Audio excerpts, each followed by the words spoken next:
falleció por meningitis bacteriana. Si ustedes logran ver las meninges, la hoz del cerebro y la crista galli, la pena. Es un poco las circunvalaciones, pero se ve pus, ¿no? Que rodea las meninges y está en contacto con el tejido cerebral. Esta enfermedad es muy frecuente. La mortalidad en personas como ustedes llega al 17% y en personas inmunodeprimidas llega al 50%. ¿Por qué les menciono esto primero? Porque siempre es importante establecer a qué debemos dar prioridad al atender a un paciente. Si la mortalidad llega al 17% en personas normales, la mortalidad en personas inmunodeprimidas, como diabéticos descompensados, pacientes con VIH, pacientes con inmunocompetencia, llegará al 50%. O sea que de 10, 5 morirán. Esa es la estadística actual de esto. La meningitis bacteriana era prácticamente, tenía una mortalidad del 100%, ¿no? Prohibido fumar, comer, beber, fuma. De todos los que enfermaban, todos morían de meningitis, ¿no? Y este tema de la colonización en la parte bucal, en la nariz, no solamente traía resfríos y traía neumonía, también traía problemas de meningitis por la misma bacteria encargada de las neumonías. Si uno hace historia, vamos a ver que Flexner es el primero, y esto lo debe ser por bacteria, que trajo el antisuero meningocócico intratecal en 1863. Es un patólogo bacteriólogo, ¿no? Aisló en 1899 el bacilo de la disentería y desarrolló el suero curativo para la meningitis cerebroespinal. Ahí va el cambio de la mortalidad del 100% al 50% y luego al 17%. Este señor, Heinrich, era un internista cirujano alemán y su principal contribución en la medicina fue la introducción de la punción lumbar con fines diagnósticos y terapéuticos. Hasta antes de esta etapa, de cuando él muere, se publica su técnica de la punción, pues no había forma de estudiar el líquido cefalorraquídeo, que ese es el líquido que envuelve las meninges, que lubrica el cerebro y que se desarrolla en las fibras de los plexos coroideos a nivel de los ventrículos laterales, ¿no? Después viene uno ya que les hace más conocido, que es el doctor Vladimir Kerner, con su signo característico del signo meningítico, del signo de Kerner. Era un médico ruso, nativo de España, actualmente Letonia, en 1840, y describió este síntoma que tiene rincón en los enfermos de meningitis, popular con el nombre de signo de Kerner. El signo meningítico transporta su nombre por primera vez escrito en un libro en 1882, o sea, 40 años después. No voy a decir que el signo de Kerner y el de Bruscinski son patognomónicos de meningitis, porque no lo son. Yo por lo menos en pacientes con meningitis lo he visto cerca del 20% de los casos. De 10 pacientes, 2 podrían tener Kerner, 2 podrían tener Bruscinski. Los restantes 8 no lo tienen. Por ende yo puedo no creer en estos signos, porque no los he encontrado. Pero en cambio, los médicos emergenciólogos, que son los primeros que ven al paciente, si ellos manifiestan encontrar estos signos. Ahora, ¿cuál es el porcentaje actual de que aparecen estos signos? El 44%. O sea, la mitad de los pacientes tienen estos signos. ¿Y en qué consiste este signo? Esto es un signo de radiculopatía, de irritabilidad, de lesión, de dolor radicular, que se manifiesta por la irritación radicular. Y consiste en ponerle en decúbito supino al paciente, elevarle el miembro inferior y dejar que él mismo flexione y extienda el miembro inferior. Si ese dolor irradia todo el miembro inferior hasta la columna, hasta arriba, se considera positivo para signo de Krebs. ¿Cuál sería el diagnóstico diferencial? ¿Dónde está el auxiliar de esto? ¿Dónde está el link?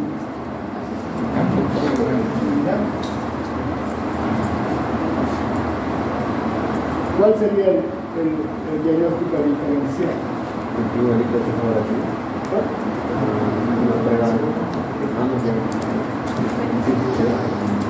Bien, hasta el 25.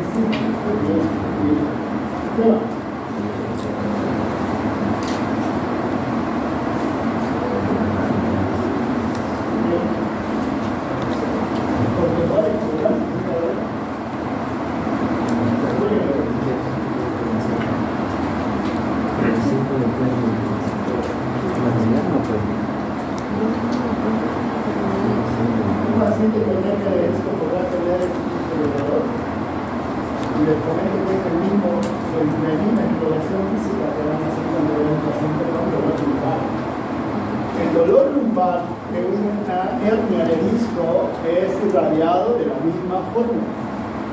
El paciente le duele la nalga, le duele el muslo posterior, le duele el talón, le duele la planta del pie. Este dolor es muy característico de una hernia discal. Duele todo acá atrás. Y es unilateral, solo un lado. La diferencia con esto es que no es los dos lados. En cambio, la hernia de disco o una inflamación del músculo piriforme de atrás, ¿no? Que hay un dolor también atrás cuando duele el músculo que aprieta el nervio ciático, también se produce ese mismo dolor. Después José Prusinski, que era un pediatra polaco, ¿no? Este médico, al cual se le debe la técnica exploratoria de inflamación de las meninges, porque lleva su nombre, ¿no? Y ahí está el nombre de signo de Prusinski.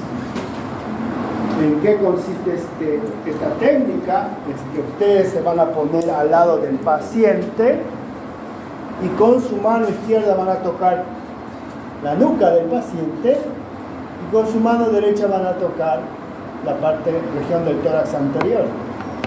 Y ustedes van a hacer que flexione, ¿no?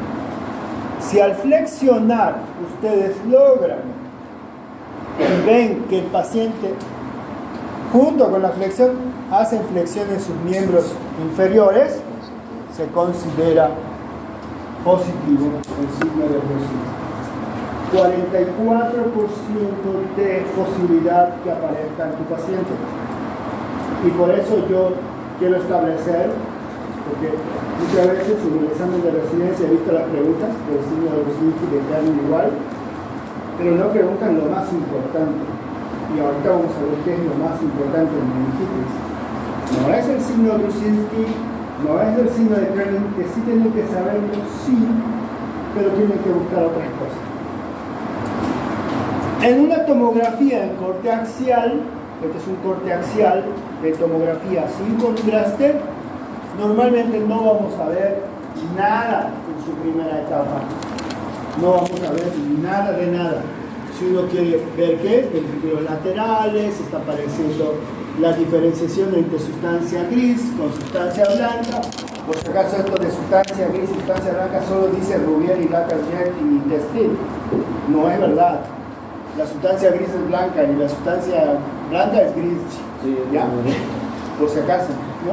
Porque eso no se entiende. Pero, a medida que van haciendo series de tomografías, la siguiente, vas a encontrar lesiones. Miren esta área de acá, impodensa, oscura, donde no se ve la diferencia entre surcos y suras. ¿Se acuerdan de anatomía? Estudiábamos surco anterolateral, surco anteroinferior, circunvalación, cisuras, ¿no? Aquí no hay nada, se borró, hay una lesión, ¿verdad? Y acá también no hay nada de diferencia entre surcos y suras. Es edema y lesión acá. Una lesión y edema. ¿Qué sucede cuando hay una tomografía? Se borra todo. Solo aparece la lesión ahí. Si uno ve la tomografía anterior, aquí no se borra nada, se diferencia bien los núcleos grises acá, la sustancia gris acá, se ve la sustancia blanca, vean acá, pues la sustancia blanca es gris, no es blanca, y aquí se ve bien la sustancia gris. Se diferencia bien, pero acá no hay diferencia, no hay. Solo está la lesión, acá está la lesión, esto es edema, no hay más. Acá sí se nota que está la diferencia en cisuras, hay cisuras, porque acá no es la lesión, es acá, ¿verdad? Entonces, ¿por qué les muestro estas tomografías? Porque ustedes no van a poder hacer una punción lumbar de entrada. Eso lo hace el neurólogo, lo hacen en terapia intensiva, lo hacen los emergenciólogos entrenados. No lo hace cualquiera, porque imagínate que le hagas una lesión traumática a la médula espinal, ¿no? Hay que tener cuidado en hacer. Entonces, ¿qué es lo que ustedes van a hacer? Es declarar que este paciente está con una patología neurológica aguda, sí o no. Eso es lo que van a hacer en la emergencia. Declarar qué está pasando con el paciente. Si el paciente viene con un familiar y llega así, como siempre digo,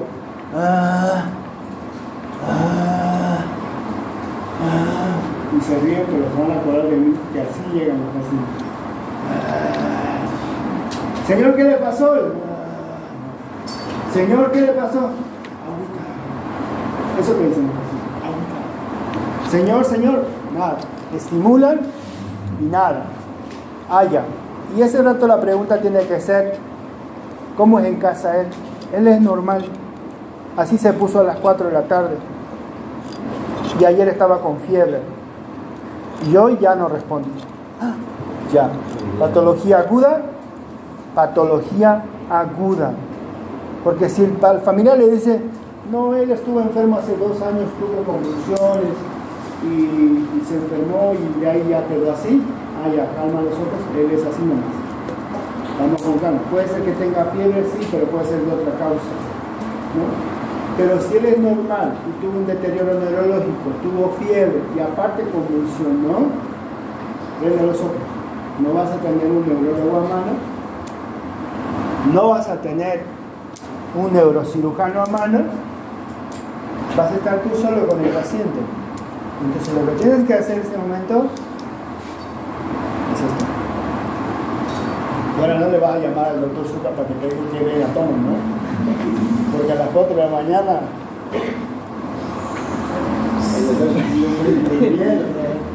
las 2 de la mañana, a las 11 soy fatal, ¿no?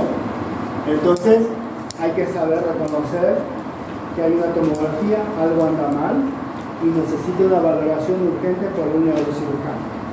El neurocirujano, cuando le llaman y el paciente le mandas la toma al neurocirujano y le dices que tiene una patología aguda, al neurocirujano le brillan los ojos. Sí. Ahorita enseguida aparece. ¿Por qué? Pues son $5,000 ya de entrada. Una cirugía vale así, de neuro. $5,000. 3,000 son para él, 2,000 entre anestesiólogos, materiales, ayudantes, ¿no? Y así son $5,000. ¿Quién no va a venir por $5,000 a las 4 de la mañana? Yo voy y centra. ¿No? Entonces, si le explica al neuro y el neuro te va a dar tu comisión, ¿vale? Si no sabes reconocer, y es más, no pides la tomo, el paciente se va a morir. Después le voy a explicar por qué se va a morir. Ven otro tomo, ya al pasar los días ya se va viendo aquí en una tomografía normal y aquí con contraste cómo se ve un absceso cerebral, ¿no? Bueno, es una enfermedad inflamatoria de las leptomeninges, los tejidos que rodean al tejido del cerebro y a la médula espinal, y se divide por un número anormal de glóbulos blancos en los cefalorraquídeos. Ese es el concepto. Los autores definen que la edad es uno de los factores predisponentes y la distribución en gérmenes, que esto es pregunta de examen, es el estreptococcus pneumoniae entre 30 y 50%, la Neisseria meningitidis entre 10 y 15% y el estafilococo entre 5 y 15%. Los niños con la influenza al 70% si no recibieron la vacuna, y eso es lo que está pasando con la sarampión, ¿no? Benditas mamás y papás, ¿por qué no vacunan a sus hijos? ¿Por qué no vacunan? Yo le digo, están preocupados más por la sarampión. Hasta ahora no he visto un muerto por sarampión, pero los bolivianos sarampión. Y ahorita en cada terapia intensiva hay un paciente con influenza intubado a punto de morir. No se vacunan contra la influenza tampoco, ¿no? La gente es así. Hay varios estudios, como el Durán, de 493 pacientes, donde el pneumoniae es el 24%, la hemófila influenza el 17%, la meningitis el 7% y el estafilococcus el 8%. Acá, con 1.670 pacientes en Estados Unidos, 58% para el Streptococcus pneumoniae, Streptococcus beta 18, meningitis 13, y el hospital de Múnich, 347 pacientes con meningitis el 42%, el neumonía el 31%, el estafilococcus aureus el 3% y la listeria de 1.4%. Pero casi es lo mismo que este de acá, pero varía en porcentaje. La tasa de letalidad, la tasa de muerte de los pacientes adultos con meningitis bacteriana fue aproximada del 25% para esos estudios. En inmunodeprimidos llega al 50%, y esto se debe a disfunción fagocítica y disfunción de anticuerpos. ¿Qué quiere decir disfunción fagocítica y disfunción de anticuerpos? Escucho teorías.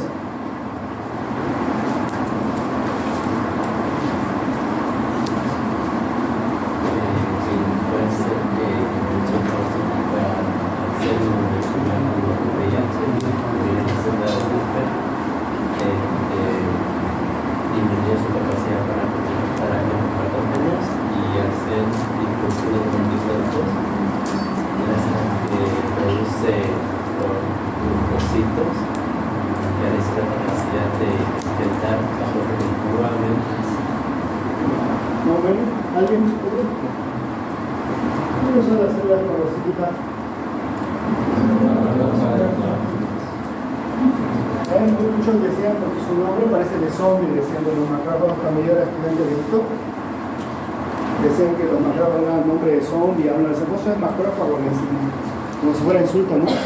Pero esos macrófagos mueren por ti. ¿Sabían eso? Los macrófagos mueren por ustedes. Si entra un clavo a tu planta de tu pie, el primero en ir a morir es el macrófago. El primero, él sale. Yo voy a morir por vos. Y se va a ese lugar y mediante diapédesis, quimiotaxia, los que siguen fisio todavía me van a entender bien, y los que están en fisiopato también, porque soy docente de fisiopato en otra universidad. Quimiotaxia y diapédesis, aumento la permeabilidad y ahí salen los macrófagos. Llegan a la bacteria, al noxais, lo engloban y se lo tragan. Eso se llama fagocitosis. Pero la bacteria no es onza. Secreta enzimas y mata al macrófago. Dice, voy a morir yo, pero tú también vas a morir. Y se muere. Esa partícula se llama pus. Si ustedes no sabían de dónde salía la pus es eso. Acúmulo de bacterias muertas con macrófagos muertos. Eso es la pus. Y esa función fagocítica en estos pacientes está anulado. No hay. Y lo de anticuerpos, de la misma forma. ¿Se acuerdan cuando hablamos de VIH? Ya hablamos que el virus tiene afinidad por un tipo de receptor, correceptor, CXCR5, ¿verdad? Que ese receptor está presente en el linfocito T, CD4, porque tiene ese receptor, y tiene afinidad por eso. Entonces, cuando mata a ese receptor, a ese linfocito, hay disfunción, no hay respuesta. Entonces, es más fácil colonizar para las bacterias. Es muy fácil colonizar. Aquí les pongo esta tablita es de la UpToDate. La saqué durante 2 semanas. Pero quiero mostrarles, Neisseria meningitis, todas las edades, usualmente no tienen ninguna condición predisponente y rara vez complementa la deficiencia. O sea, ¿se acuerdan que provoca brotes, no? Que la gente se asusta, ¿no? Ha muerto un paciente por meningitis, un niño muere por meningitis y en la cárcel mueren varios por meningitis. ¿Han escuchado?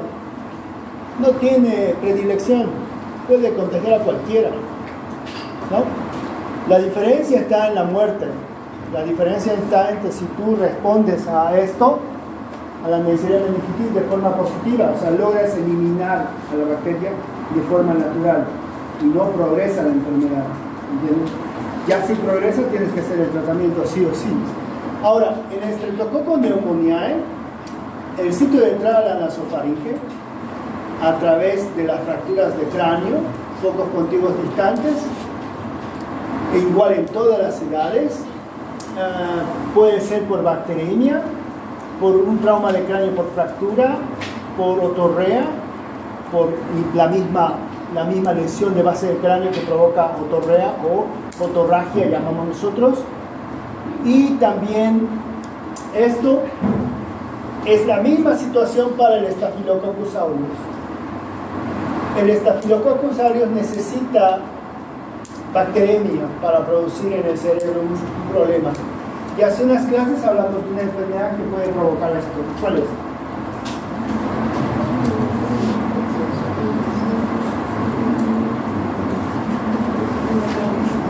Endocarditis. ¿Por qué? Porque hemos dicho que la endocarditis aumenta la vegetación de tamaño y se desprende y va al cerebro. Y en el cerebro provoca aneurismas micóticos y provoca absceso cerebral, provoca meningitis. Y aquí está la endocarditis. Cirugía, cuerpo extraño, ¿no? Drenajes ventriculares, úlcera de decúbito, ¿no? Que puede ocurrir. Ahora, ¿a quién le colocan drenajes ventriculares? ¿A quién? Un drenaje en la cabeza. No el galeal que es fuera, el ventricular que entra hasta adentro. ¿A quién le colocan?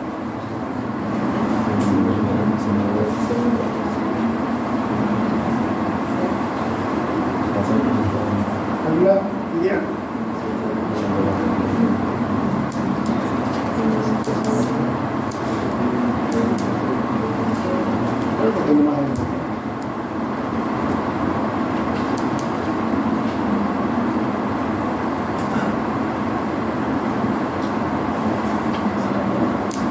Juro que puse imagen. Juro letra.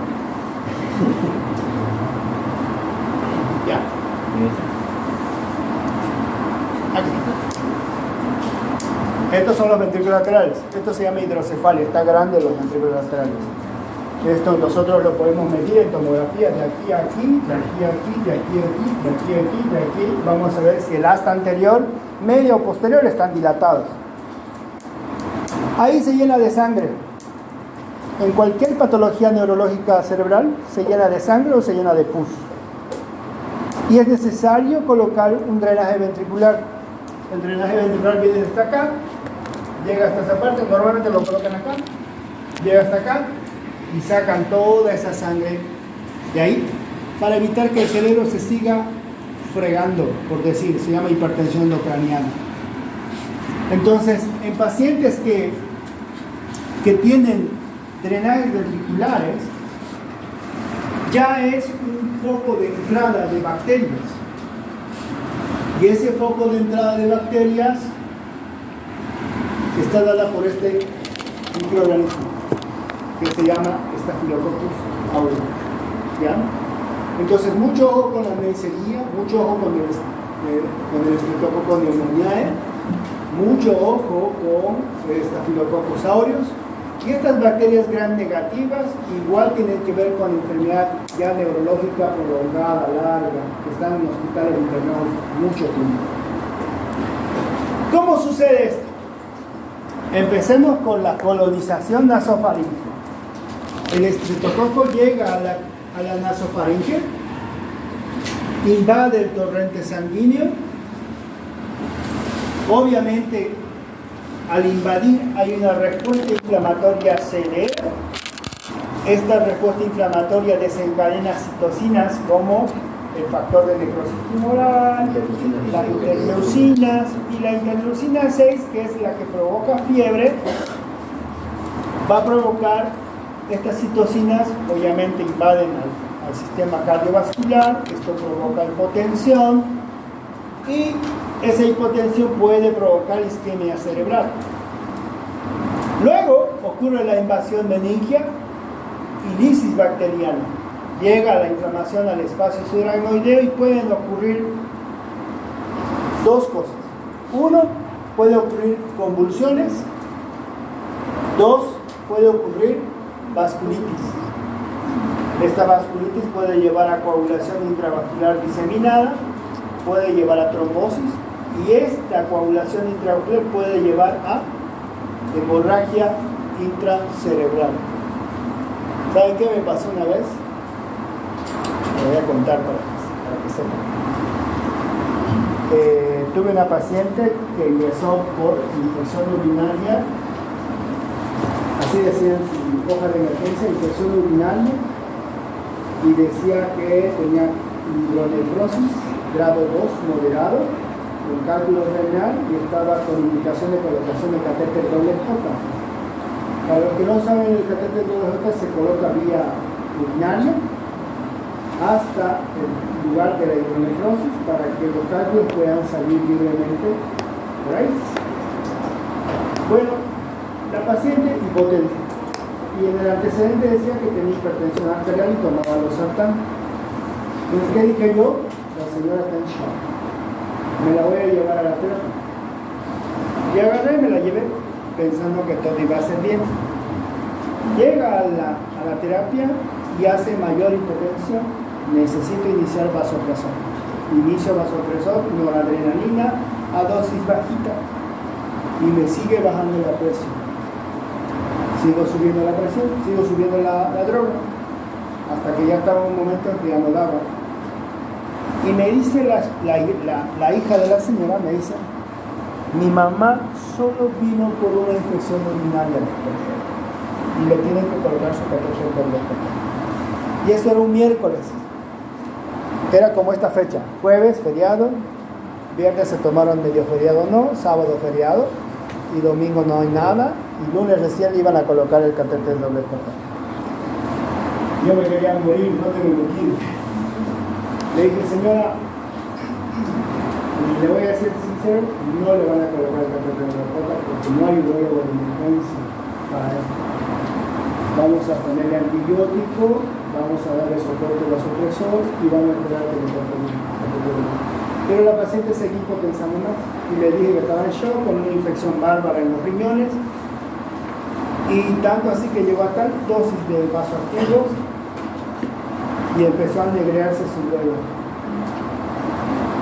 y las manos y sus pies. Yo me fui del turno, así la dejé, pero volví el lunes. Vuelvo el día lunes, ya la habían intubado, estaba intubada, Ya el lunes había entrado a quirófano, le colocaron el catéter doble J y el residente me muestra el video que cuando le colocaron salió pus como leche condensada por la sonda urinaria y que el médico del día le había mostrado a la hija que tenía bastante pus y que prácticamente era un absceso renal. Bueno, la familia entendió y dijo, bueno, no va a pasar, me preocupan sus manos que están cianóticas, le dijo, sí, pero es por los vasoactivos. Estamos con antibióticos, vamos a ir bajando las drogas y ojalá todo mejore. Yo llegué, los hermanos estaban negras, más o menos como la que le mostré. La que le mostré a otra paciente.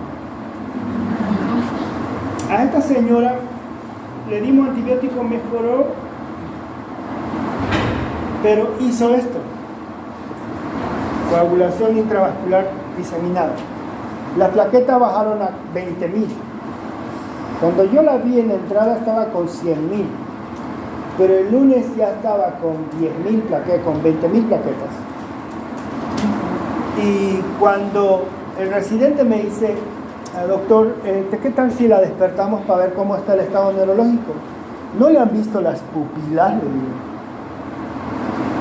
¿Le vieron las pupilas a la enfermera, no? En el grupo que tenemos, ¿vieron las pupilas del paciente?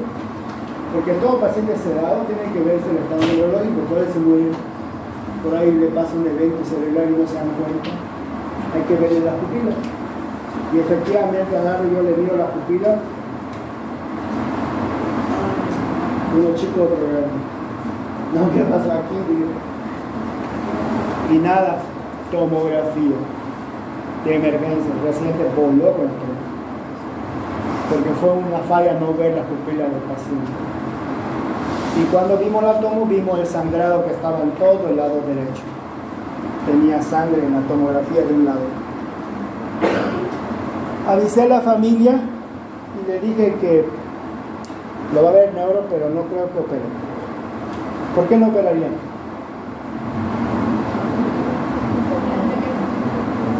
Por las plaquetas. Apenas corten eso, siguen cortando, va a seguir sangrando. Es más, capaz transfunden plaquetas plasma, pero cuando me lo devuelvan en la terapia va a seguir sangrando. Entonces no se podía tocar. La señora quedó con Glasgow de 4, secuelada con traqueostomía, amputada de los 2 pies hasta el tobillo, y los dedos estaban en plan de amputarlos desde acá, todos los dedos, ¿no? Es una complicación que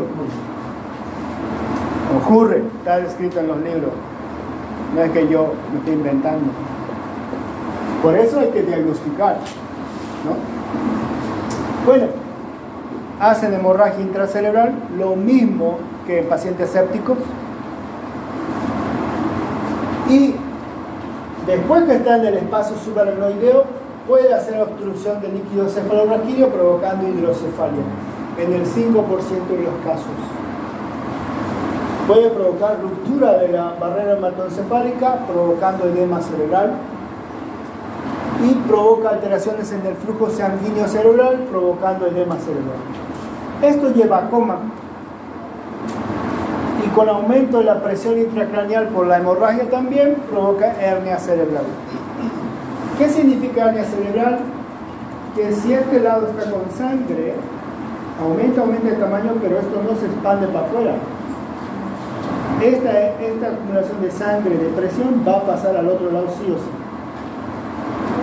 Y esa pasada de esta masa para este lado se llama hernia cerebral.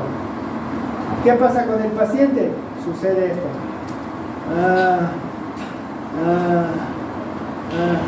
Ya hernia.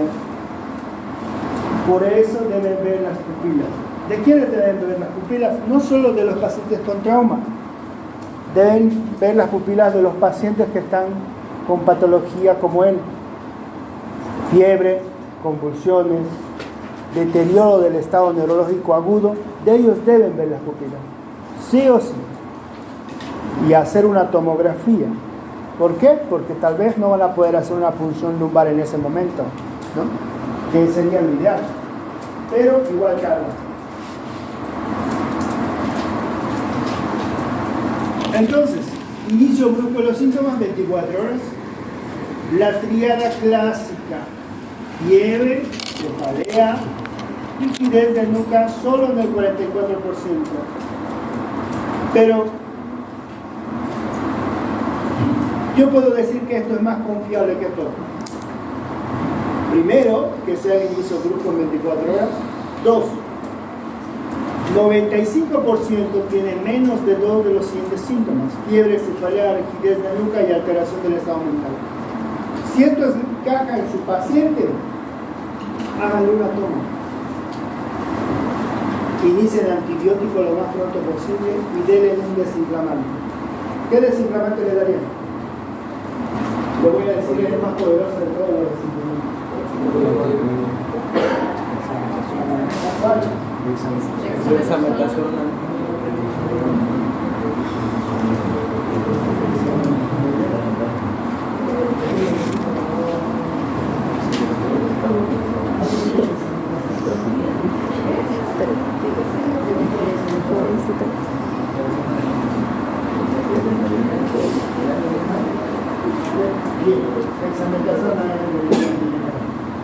Vale 4 pesos.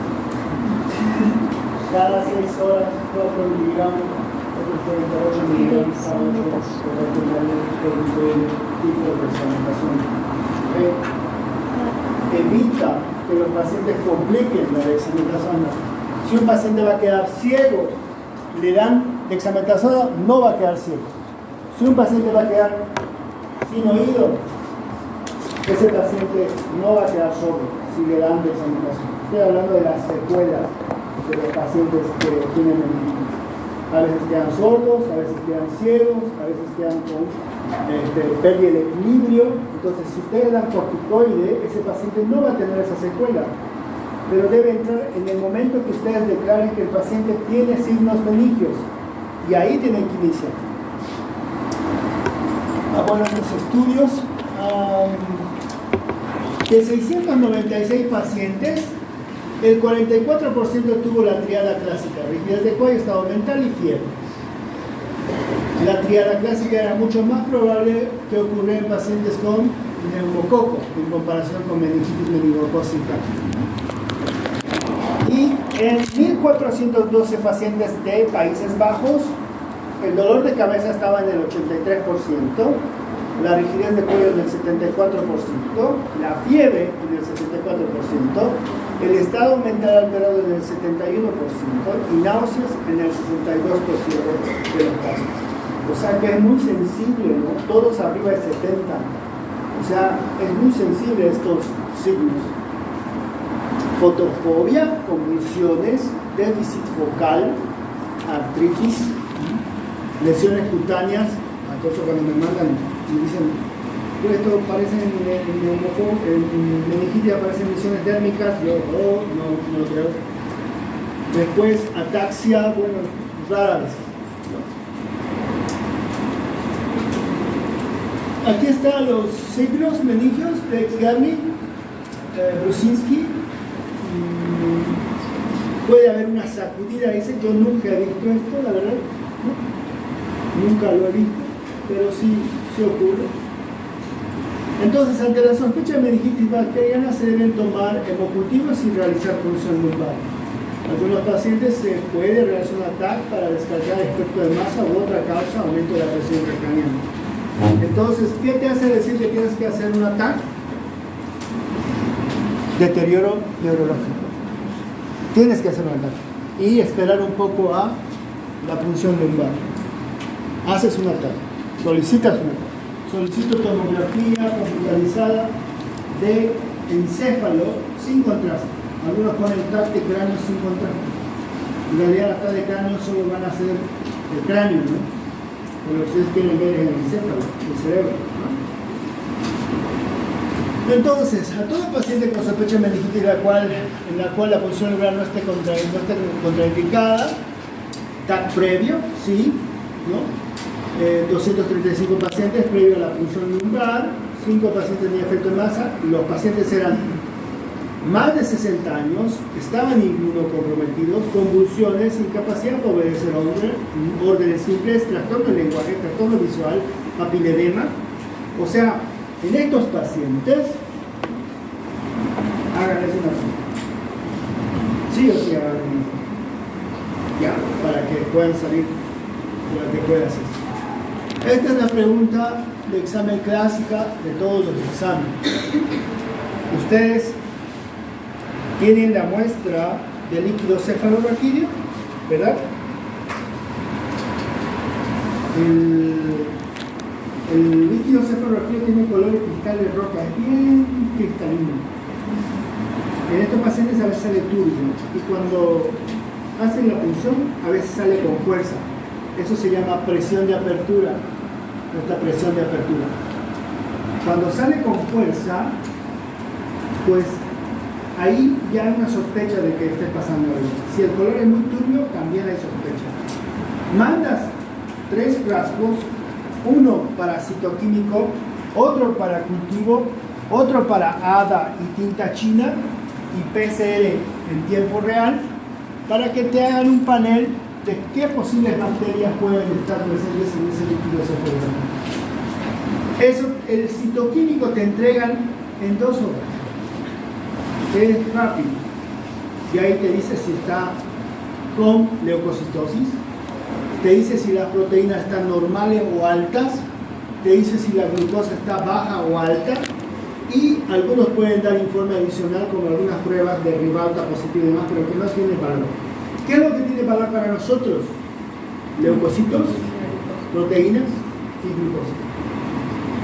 Si las proteínas están altas, miren acá, y la glucosa está baja, se llama hiperproteinorraquia, hipoglucorraquia, meningitis.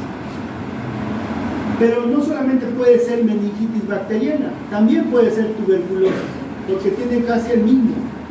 Miren, en la viral está normal y en la de tuberculosis igual elevada. Aquí está baja la glucosa en la bacteriana y en la tuberculosa igual está un poco baja. Entonces, ¿cuándo descartamos tuberculosis? Cuando le hagan el cultivo. Y ahí van a mirar el grano, ¿eh? Si hay bacilos, meningitis, tuberculosis. También en el PCR en tiempo real hay un panel que se llama Fill and Write, que es lo último actualmente que se hace. Yo prefiero pedir eso, porque el cultivo, ¿cuántos días me va a tomar? 2 días. Como los hemocultivos, 4 días y ya está. Entonces le digo a la señora, ¿sabe qué? Esto es muy urgente, pero es debido a muerte, va a tener que llevar esto a un laboratorio. No voy a decir el nombre porque no me dan ni un bono. Si me dieran un bono, tal vez no puedo mencionar. ¿No? Lleven a, ¿cómo se llama? Praxis. Lleven ahí numeral.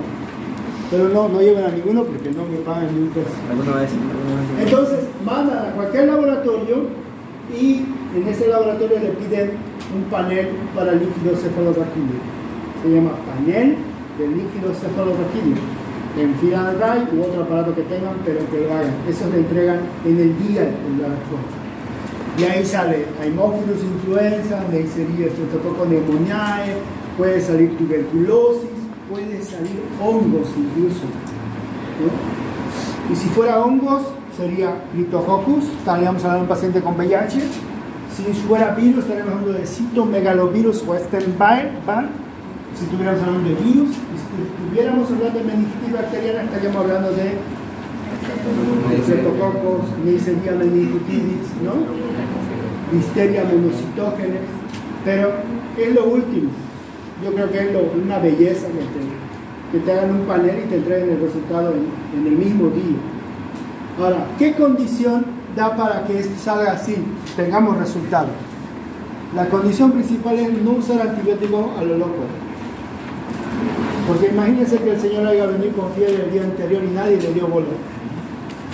Y le dieron ceftriaxona, le dieron ciprofloxacina, le dieron cefixime, ¿no? Entonces hay que hacer mucho ojo con los pacientes que tienen fiebre, como ya hemos hablado la otra vez. No dar antibióticos así, siempre tomar una muestra de cultivo y decirle que es necesario, porque a veces el paciente particular no quiere gastar. Y el que tiene seguro pues se hace, pero a veces no se hace porque no quiere hacer cómodo, no quiere esperar los procesos, ¿no? Entonces,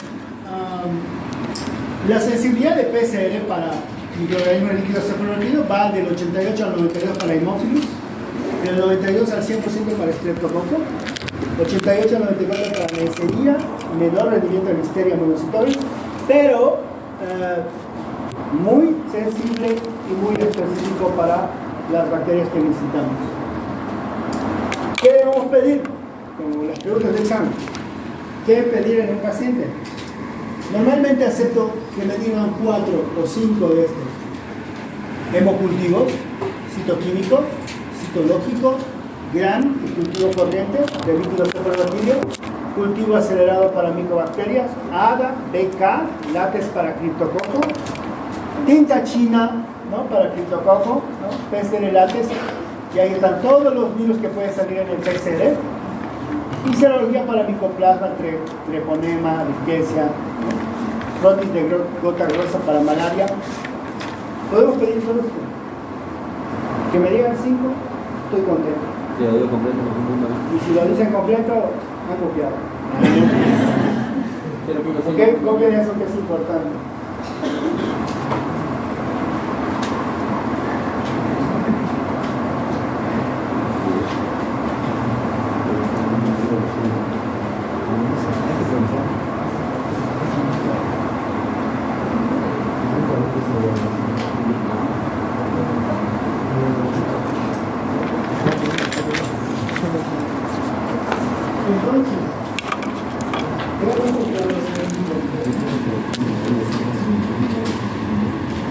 Se va a decir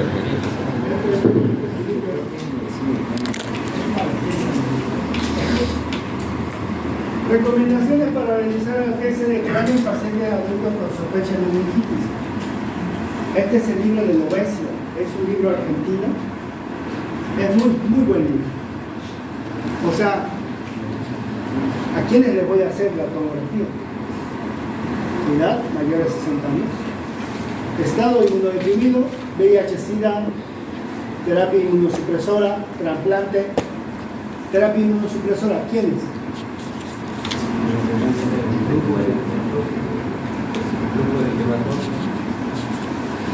Ya, pacientes con tratamiento para lupus eritematoso con hidroxicloroquina. ¿Qué más? Artritis reumatoide, está tomando metrotexate, antiinflamatorios, no esteroideos. ¿Qué? Pacientes con Guillain-Barré, sí. ¿Qué más?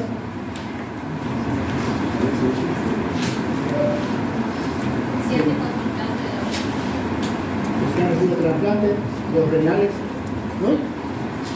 Pacientes con trasplante renal, en Bolivia solo tenemos trasplante renal por ahora, ojalá podamos tener más. La cultura de donación de órganos es bárbara. Miren, yo he sido presidente de la Sociedad Cruceña de Terapia Intensiva y me llamaron a una reunión en el sede para hablar del tema de trasplante. Estaban los de la Sociedad de Nefro, estaban los de la Sociedad de Trasplante y nosotros de Terapia Intensiva. Y el C les contaba que la gente no quiere saber de trasplante. Si tienes, supongamos, vamos a hacer una encuesta, pero no me respondan porque estoy hablando, si no sean sinceros.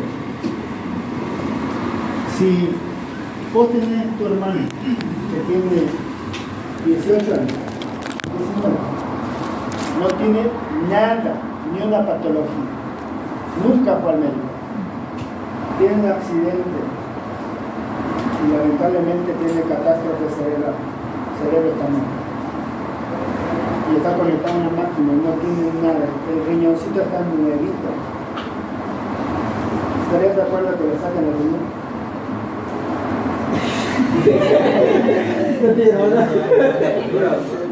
¿Estarías de acuerdo? ¿Quién está de acuerdo? Depende de la La ocasión también. cuarta parte. ¿Quiénes no están de acuerdo? ¿Alguien puede ser sincero y me puede decir su motivo? Yo depende de la situación que sea, debido a que, o sea, no ahora no hay madre en otra persona.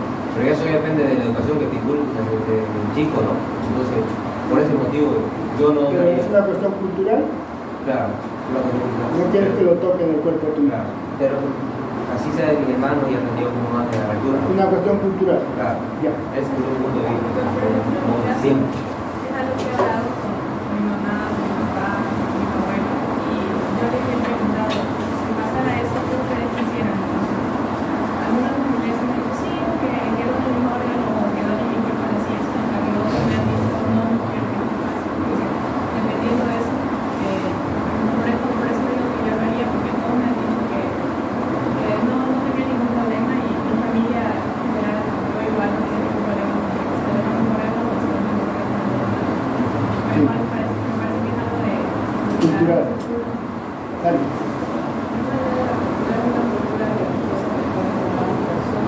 ¿Qué dice Dios sobre la cultura, la parte del cuerpo? Los cuerpos así.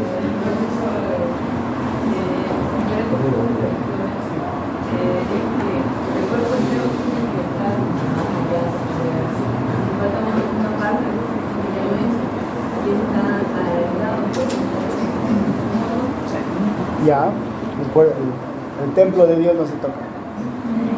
Bueno, como verán, nos falta, ¿no?, en Bolivia trabajar en temas de trasplante. Otros países están avanzados en esto.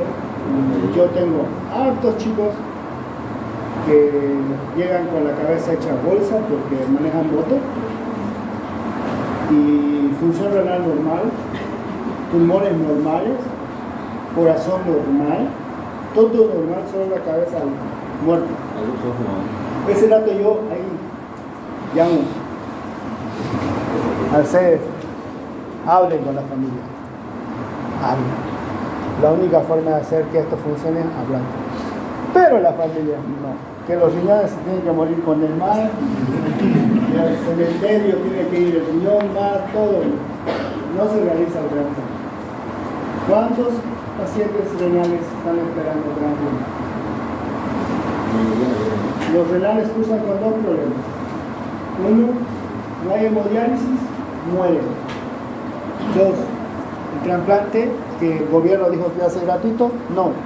Vale $35.000 en la parte privada y en la parte estatal tienen que buscar el donante, tienen que buscar todo. Tres, no hay donadores. ¿Cuándo vamos a hacer que esto funcione? Y ustedes como portadores de la salud, porque no nos estamos formando para ser cirujanos, sino para ser médicos integrales en todas las áreas, tienen que hablar. Hay que hacer que esto funcione. Debemos hacer que haya trasplante. Porque al final, yo lo desconecto a su hermano, yo le bajo los parámetros y en una hora muero. Y eso lo hago a la semana, una vez, 2 veces. Porque ¿cuánto vale una terapia intensiva por día? Una pregunta, doctor, esto ya es más privado, no sabría, digamos, que me pueda responder. A nivel privado, ¿se puede vender en serio el órgano del, o sea, el donante puede vender su órgano? No se puede. Es ilegal. Es ilegal. Pero, ¿Buenas? Sí. ¿Por qué? Claro, porque buscan el comprar riñón, ¿no? O sea, la gente con poder económico, pues eso. Te voy a pagar $20.000, pues dame el riñón de tu hijo. Y ves si son compatibles. En Europa así hacían hace unos 25 años. La gente con plata compraba los órganos. De gente de África, de gente de lugares pobres, pero la condición era que esté en óptimas condiciones y lo compraban, ¿no? Pero eso es ilegal, así que no es negocio. Es trata y tráfico. Esto tiene que ser una donación. El amor más grande es cuando la hija le dona al papá, eso se ve todo el tiempo. La hija, el hijo le dona al padre. Eso se ve en las familias, porque no saben qué hacer. El papá está con insuficiencia renal y necesita un donador. Y los hijos, con el gran amor que tienen, lo hacen. Los padres no pueden porque siempre hay algo que está mal. o son hipertensos, o tomaron medicamentos, o tienen patologías de base. Los riñones siempre están mal. Quienes pueden donar son los jóvenes y le donan a sus familiares. Pero si podemos conseguir cadavérico o de un paciente que esté con muerte cerebral, sería buenísimo, ¿no? Lo dice el doctor Molina. ¿Qué lo traen al doctor Molina? ¿Lo conoces al doctor Molina? El doctor Molina, nefrólogo, vean sus TikToks. Él es de la Gabriel.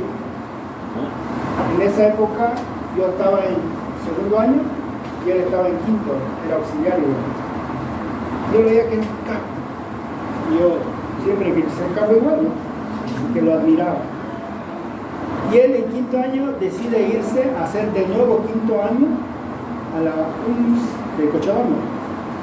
Porque nuestra carrera no estaba acreditada y nadie conocía en América. Es más, no sabían que había Universidad de Medicina estatal en Santa Cruz. Y para tener un poquito de estatus se fue a Cochabamba. Varios se fueron. No sé para qué se fueron. Y de allá se fue a España. En España hizo nefro y él volvió. Creo que es el único que ha vuelto. Yo le digo que a vos te han votado de España, que equivoca que tener, porque es medio revolucionario. Así que a vos te han votado, no es que te has que ir.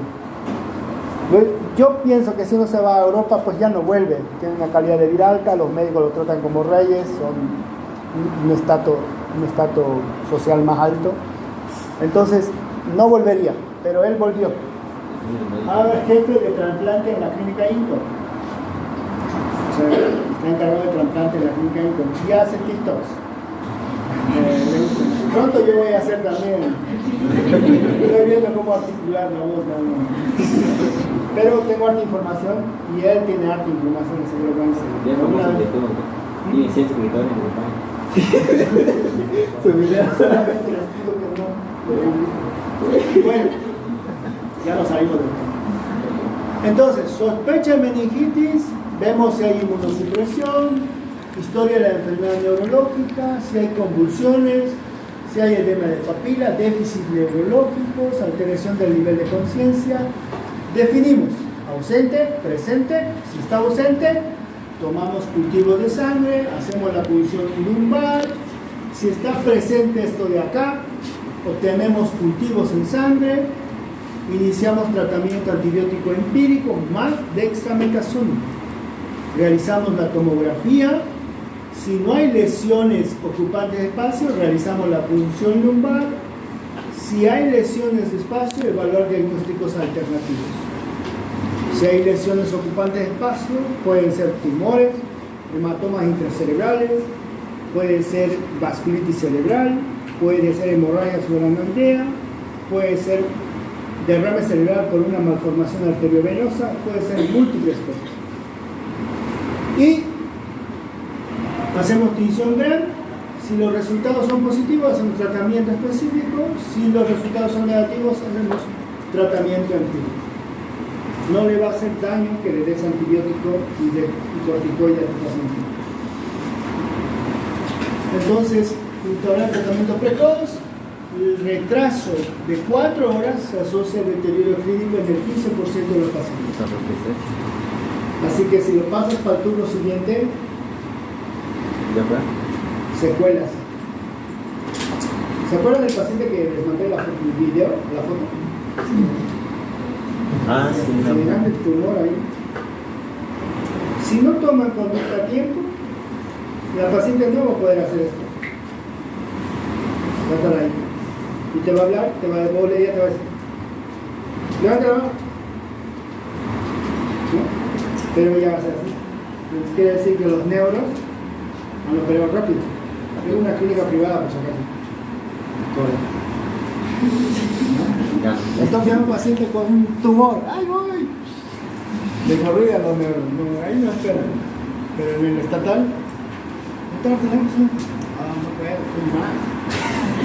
De que vaya otro. En meningitis neumocócica, un atraso más de 3 horas se asocia un factor de riesgo independiente, mortalidad. Y el antibiótico de elección debe ser bactericida, que penetre adecuadamente el sistema nervioso central en dosis de intervalos adecuados. Entonces, no todos los antibióticos atraviesan la barrera electroencefálica. ¿no? Uno, penicilina, sí, ceftriaxona, sí, yo prefiero la ceftriaxona porque a los niños a todos le han dado penicilina. Todos ustedes han recibido penicilina. Así que ya no forma parte de los protocolos actualmente. Dexametasona, terapia ayudante, se asocia a disminución de pérdida auditiva y otras complicaciones neurológicas como la mortalidad. Se administra al momento de la dosis de antibiótico. No se justifica en pacientes que ya están con terapia antibiótica instaurada, aprobada para meningitis neumocócica, y la dosis es de 0,15 miligramos cada 6 horas. 0,15 por 70. ¿Cuánto es? 0,15 por 70. 15 por 30. 10.5, ¿no? Pasamos el rango. Les quiero enseñar algo. Para dosis de antibiótico hay que usar peso ideal. El peso ideal no es el peso que tienes ahorita, ¿no? Por lo menos baja un 15% de tu peso. Tiene una fórmula, obviamente, para sacar el peso ideal. El peso ideal es para los antibióticos, ¿ya? No es el peso real. Debes usar peso ideal. Entonces, si sale 10 miligramos, lo real es 8 miligramos más o menos. Y será 8 miligramos cada 6 horas o cada 8 horas. Ceftriaxona 2 gramos cada 12 horas, más ampicilina ED cada 4 horas, ¿no? Pero esta ampicilina sí tiene factores de riesgo para la listeria, pero no lo usamos así. Usamos ceftriaxona 2 gramos cada 2 horas ED, y si se confirma listeria, sí podemos iniciar ampicilina 2 gramos cada 4 horas, gentamicina y nada más. Lo que sí tienen que iniciar es la ceftriaxona 2 gramos cada 8 horas. Eso en cualquier paciente. Cualquier. Porque en pacientes que tienen inmunosupresión o que han estado internados en el hospital, últimamente cambia. Siempre le digo, no es lo mismo una neumonía del hospital que una neumonía de la comunidad. En la neumonía de la comunidad podemos darle amoxicilina. En la neumonía del hospital no podemos darle amoxicilina, ¿verdad? En la neumonía de la comunidad podemos darle un macrólido con la citromicina. En la neumonía del hospital tenemos que darle ceftriaxona, a veces ampicilina, a veces sulbactam, cambia la situación. Cefepime para cubrir pseudomonas, ampicilina más vancomicina para cubrir Staphylococcus aureus. Cubrir criptococcus sin episodio previo, la extinta china positivo, tendríamos que cubrir criptococcus con anfotericina B o dosis de fluconazol muy altas. ¿Cuánto es? ¿De cuánto viene el fluconazol?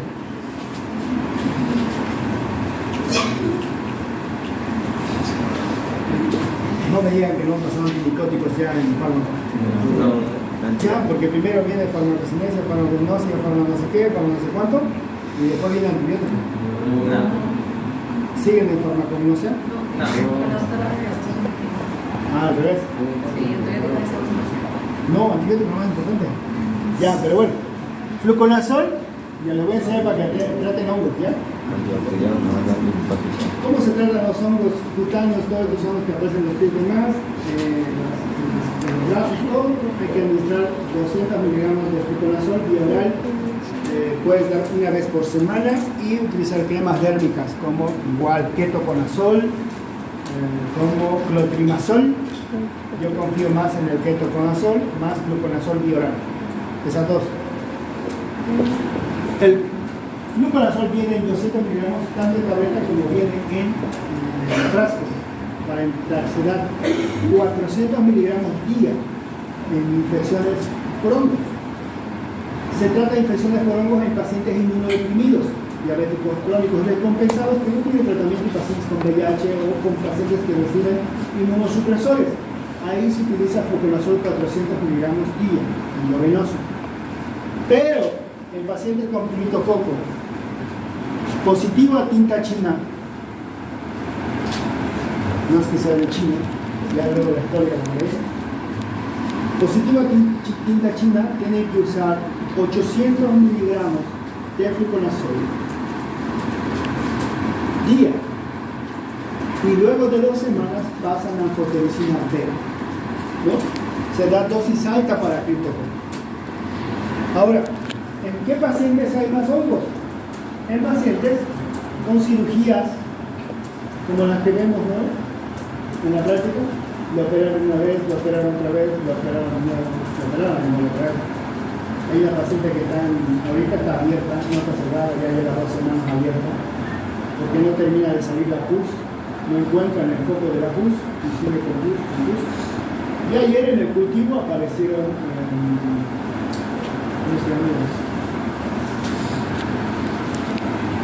levaduras. Cirugía abdominal, sí o sí coloniza hongos, y ahí se usa. Ahora, ¿dónde aparecen hongos, señoritas?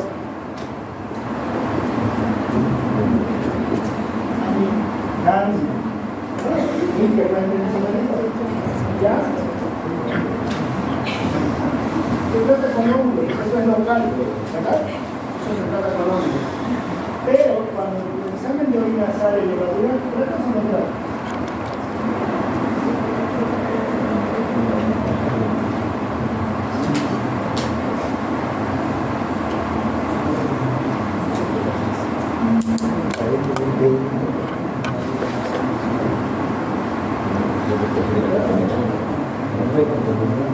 Si hay hongo, sale el hongo en el riñón.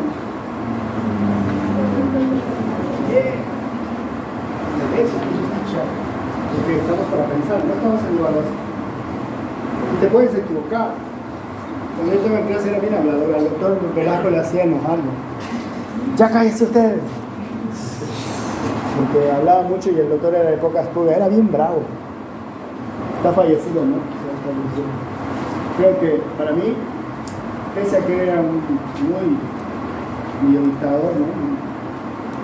Se reía de vos en tu cara.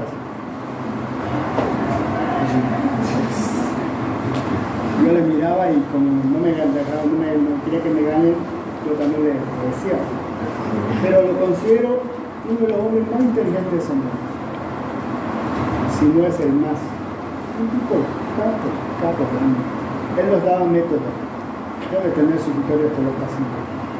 Nos daba metodología, investigación, y como él creó la carrera de medicina en Santa Cruz, él tenía dos materias, se había puesto en el curso. Se llamaba Introducción al Conocimiento Científico en primer año, y el otro era Metodología e Investigación en segundo año. En primer año pasaban 5, por todo el bollo, o sea, en el primer año, y el método pasaba en 15. O sea que tenía, sí, un montón de estudiantes ahí aplazados. Pero era muy inteligente. Te hablaba de la placenta, la estructura de la placenta, como si él ya recién hubiera llevado embriología. Lamentablemente falleció, pero dejó esto que ustedes ahora tienen, ¿no? Toda la carrera en medicina. Muy bueno. Pero conmigo a las patadas. Tanto así que una vez, porque yo me fui de acá, me fui al internado, ¿no? Y yo me fui de acá y dije, yo no quiero volver más a esa carrera, me quiero ir a Europa o a hacer mi residencia a otro lado. No quiero saber más de la carrera, me fui, no volví nunca más. Pero me enteré cuando ya estaba terminando mi internado que lo habían encerrado en su oficina de la dirección y le pusieron ladrillo. Era lo del centro interno, que no lo querían.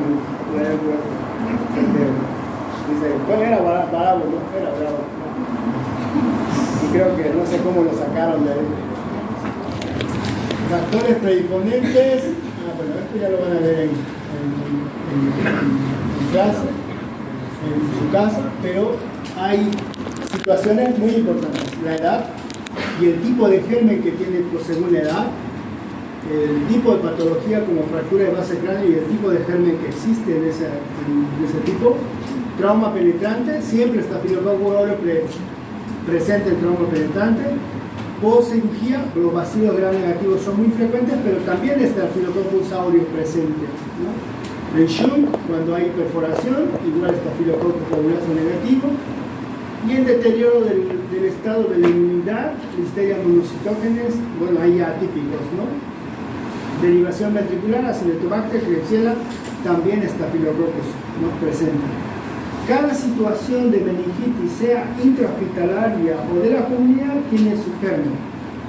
Pero nosotros vamos a ver que la gente, la población que adquiere meningitis no es tanto en el hospital, sino afuera. Y a eso es lo que nosotros tenemos que atender. Ya los que no sé qué especialidad tomarán, cuando ya tomen la especialidad, de acuerdo a dónde estén, ya van a empezar a tratar a sus pacientes. Complicaciones: deterioro del estado mental, aumento de la presión intracraneal, convulsiones, déficits locales o focales, anomalías cerebrovasculares, pérdida auditiva, discapacidad intelectual. ¿Cuáles son las complicaciones de la meningitis? 1. El infarto cerebral. Lo que ustedes conocen como ACV isquémico, stroke, es el infarto cerebral. 2. Hemorragia intracerebral. ¿Puede sangrar el paciente? Sí, por la vasculitis. 3. Hidrocefalia. ¿Por qué se da la hidrocefalia? ¿Alguna teoría?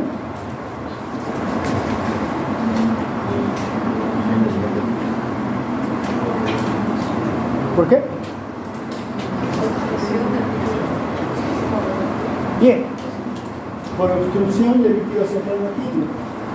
La densidad del líquido cefalorraquídeo no es igual a la densidad de pus.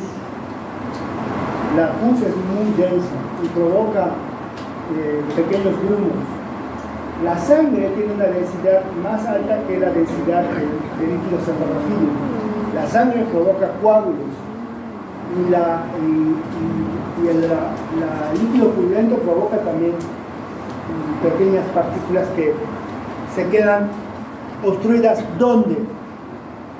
En los conductos que conducen entre tercer ventrículo y los ventrículos laterales, entre el tercer ventrículo y el cuarto ventrículo. ¿Cuáles son esos conductos? ¿Ya? Bueno. ¿Ah? Monroe y el de Silvio. Y el de Mushka, ¿dónde está?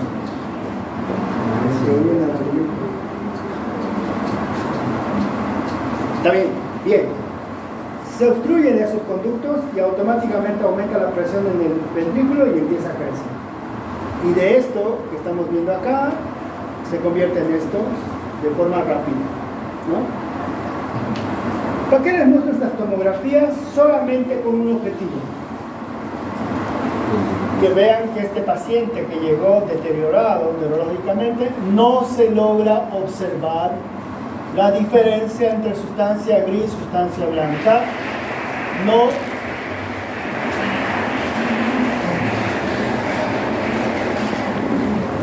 Yo también prometo.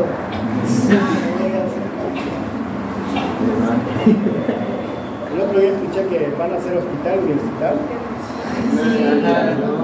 Desde que abrió la carrera, pero rechazan con eso. ¿Quiere que les diga mi teoría sobre eso? Sí. No se puede. Eso es un eslogan. En tal universidad no se puede. A menos que sea privada la universidad. Como la UDABOL tiene Doc Wright, ¿no? Ellos construyen porque ellos tienen. ¿Qué es lo más caro que hay en un hospital? Lo más caro que hay en un hospital no es la infraestructura, es el personal. Peor si es de tercer nivel, necesitas especialistas, necesitas equipamiento. Y lo más caro de todo, el mantenimiento de eso. Algo que la universidad nunca va a poder sostener, porque no es rentable, a menos que sea privado. Porque un privado paga, ¿no? Agregado. La universidad va a tener que atender con costos a los costos estatales. Y el japonés y el San Juan se están cayendo en pedazos. Ellos no pueden mantener con sus propios ingresos o su personal. Les piden personal de arriba, del ministerio, y no les da. El japonés y el San Juan se está fundiendo. Como no le da personal, no le dan los recursos de mantenimiento, todo se está cayendo abajo. Los equipos están viejos, obsoletos, no sirven para nada, los tomados se fregan, rayos X se fregan, todo se frega. Entonces, decir que vamos a tener hospital universitario es un eslogan que sirve para ganar votos. Pero, a ciencia cierta, cuando uno se sienta a ver los números, no es posible. Lo digo yo porque yo he estado como consultor en Visión Mundial y sabíamos en esas épocas cuántos hospitales hay en Santa Cruz, cuántos se tenían que construir, cuáles eran los costos de los hospitales, los costos del equipamiento y los costos de... nunca. Lo que se podría hacer, pienso yo, es buscar alianzas con JICA o con otra institución de otro país. Pero el gobierno actual que tenemos no lo permite. Se han ido muchas ONGs. Se fue USAID, Visión Mundial está a punto de irse, está prácticamente todo. Plan Internacional igual se fue. Prácticamente no hay nada. Red Vida, donde estaban los pacientes con VIH igual, prácticamente nulo. Ya no hay recursos. ¿Por qué? Porque el gobierno los frenó. Decían que era inteligencia de los imperialistas que están aquí. Pero no, yo trabajé en Visión Mundial, me pagaban el sueldo de afuera, no el sueldo aquí de Bolivia. Se fue. Entonces, lo que hay que buscar es convenios. Y eso va a ser cuando salga el gobierno que está actualmente y venga otro que le va a costar unos 2-3 años mejorar y tal vez ahí ya podamos pensar más. Pero actualmente no. No me meto en política, yo jamás. Vean el edema cerebral y listo. Bueno, gracias.